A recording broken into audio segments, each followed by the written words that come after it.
जादुई जंगल की लड़की। बहुत समय पहले की बात है, एक घने और रहस्यमय जंगल के पास एक छोटी सी लड़की रहती थी जिसका नाम आरोही था। आरोही बेहद जिज्ञासु और साहसी थी। एक दिन उसने सुना कि जंगल में एक जादुई पेड़ है जो मन की सभी इच्छाओं को पूरा कर सकता है। उसकी उत्सुकता इतनी बढ़ी कि उसने उस पेड़ को ढूंढने का निश्चय किया। आरोही ने अपनी टोकरी में कुछ रोटियां और पानी रखा और अपने छोटे से घर से निकल पड़ी।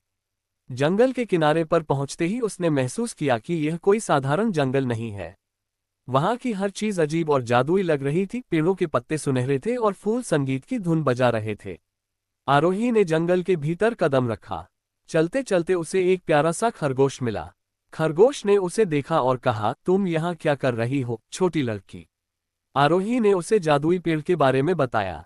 खरगोश ने मुस्कुराते हुए कहा, मैं तुम्हें उस पेड़ तक ले जा सकता हूँ, पर तुम्हें पहले मेरी एक मदद करनी होगी।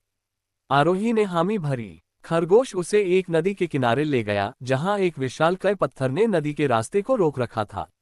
अगर तुम इस पत्थर को हटा सको तो नदी फिर से बहने लगेगी और मैं तुम्हें जादुई पेड़ तक ले जाऊंगा, खरगोश ने कहा। आरोही ने अपनी पूरी ताकत लगाई लेकिन पत्थर हिल नहीं रहा था। तभी उसे एक अनोखा विचार आया। उसने पास के पेड़ों से कुछ बेलें तोड़ी और पत्थर को खींचने के लिए एक पक्का जाल बना लिया।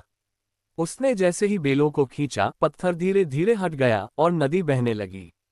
खरगोश बहुत खुश हुआ और उसने आरोही को जादुई पेड़ की दिशा में ले जाना शुरू किया। चलते चलते वे एक चमकदार मैदान में पहुंचे जहां बीच में एक विशाल पेड़ खड़ा था। पेड़ की पत्तियां नीले रंग की थीं और उसकी शाखाओं से चमकीली रोशनी निकल रही थी। आरोही ने पेड़ के पास जाकर अपनी आंखें बंद की और मन ही मन अपनी सबसे बड़ी इच्छा की कामना की। अचानक पेड़ की एक शाखा नीचे आए और आरोही के हाथ में एक छोटा सा सुनहरा पत्ता रख दिया।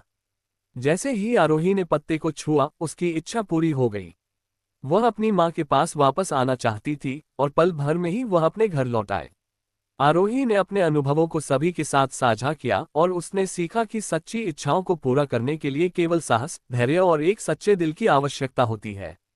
और इस तरह आरोही का जादुई जंगल का अद्भुत सफर समाप्त हुआ, लेकिन उसकी यादें और सीखें हमेशा के लिए उसके साथ रहीं।